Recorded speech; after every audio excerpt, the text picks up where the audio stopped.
Assalamualaikum guys, balik lagi dengan Jaki di Belanja Saham. Dan kita mau bahas saham yang cukup banyak membuat orang nyangkut. Karena gue nggak tahu ya, mungkin banyak orang yang melihat ada banyak gedung-gedung S Hardware, tapi sahamnya turun terus. Nah, bagaimana proyeksi ke depannya? Apakah si S Hardware ini masih bisa turun lagi atau bisa rebound dan naik begitu guys? Nah, ini ada datanya, gue udah rekap di Excel, gue ambil dari laporan keuangan di tahun 2015 sampai semester 1 2022 guys. Nah, lu bisa lihat sebenarnya kalau dari ekuitas si S Hardware ini nggak ada masalah, dia terus bertumbuh ya guys ya.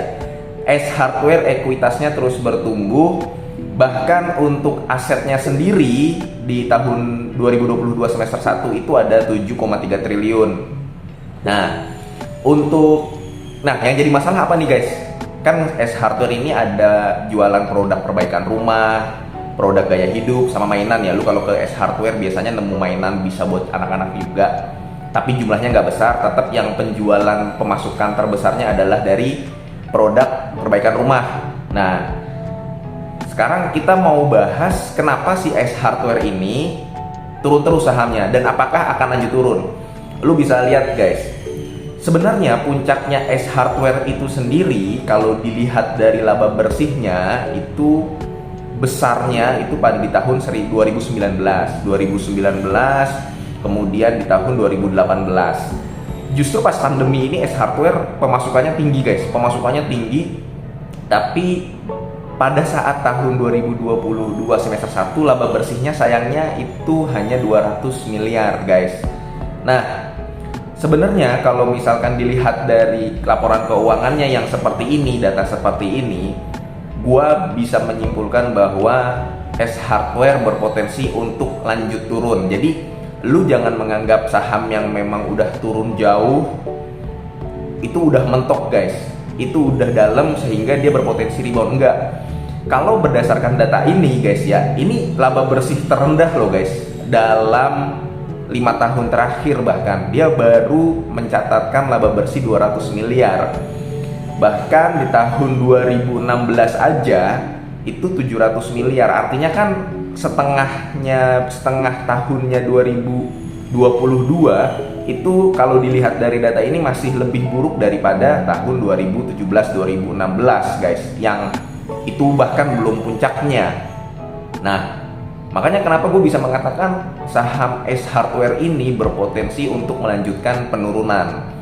PBV-nya adalah 1,6, memang sudah termasuk murah di antara tahun-tahun sebelumnya. Tahun-tahun sebelumnya lu bisa lihat guys, PBV-nya ada di angka 4, ada di angka 5, ada di angka 6, turun lagi ke 5, turun lagi ke 4, sekarang tinggal 1 guys PBV-nya. Sebenarnya ini sudah murah, tapi bukan berarti sudah murah ini belum bisa turun lagi guys.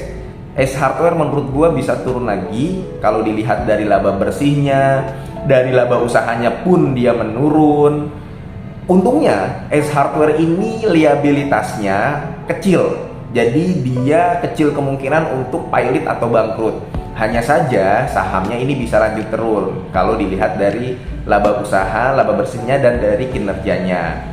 Nah, sekarang tergantung lu guys, tergantung lu. Kalau misalkan lu sudah minus 5%, 10%, ya kalau gua jadi lu, ini kalau gua guys ya, kalau gua jadi lu melihat laporan keuangannya seperti ini, gua minus 5%, 10%, gua akan cut loss. Karena gua nggak akan membuang waktu untuk melihat saham yang gua pegang itu lanjut turun. Gua akan coba menyelamatkan uang gua, kemudian memindahkan ke saham lainnya yang bisa memberikan keuntungan.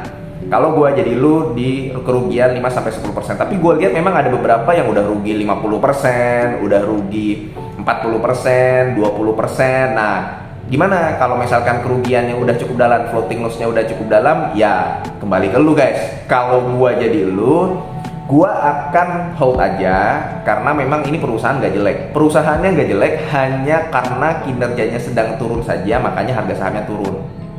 Gua nggak akan cut loss kalau misalkan minusnya udah dalam. Jadi, tapi gue nggak akan beli lagi saham ini. Jadi gue diemin aja, toh akan dapat dividen kan, walaupun dividennya kecil, yieldnya juga kecil, tapi gue nggak akan cut loss. Suatu saat ini saham akan naik lagi. Kapan naiknya? Bisa jadi pada saat nanti booming properti lagi. Booming properti, orang banyak bangun rumah, ekonomi sudah membaik, orang banyak bikin rumah, orang banyak beli rumah untuk keperluan perumahan, membeli peralatan-peralatan dari S Hardware ini. Nah seperti itu guys, bisa dia akan naik, tapi ya itu yang nggak tahu kapan, karena nggak ada yang bisa memprediksi market, nggak ada yang bisa memprediksi kinerja dari perusahaan guys, seperti itu. Nah sebenarnya agak disayangkan juga S Hardware ini ada saingan guys, IKEA. Gua kalau ngelihat teman-teman gua itu pada suka foto-foto di IKEA, pada seneng ke IKEA, kan sama ya, penjualan perabotan rumah ya, perbaikan rumah, produk gaya hidup, sama ada mainan juga kan di IKEA. Jadi S Hardware ini kayak punya saingan, sudah kinerjanya memburuk, ada saingan guys. Dan gua melihatnya teman-teman gua pada foto di IKEA, dan itu artinya teman-teman gua lebih seneng ke IKEA. Gua nggak ngeliat ada teman gua yang foto di S Hardware gitu, nggak ada, tapi di IKEA banyak. Makanya kembali kepada lu sendiri, apakah ingin hold ataukah ingin cut loss. Kalau gua ketika holdnya 5-10%, gua akan cut loss karena gua melihat belum ada potensi S Hardware untuk rebound. Tapi kalau misalkan gua udah minus dalam, ya gua akan diemin saham ini, sementara gua akan mencari saham lain dengan duit yang ada. Seperti itu guys, gua nggak akan cut loss karena minusnya juga udah terlalu dalam.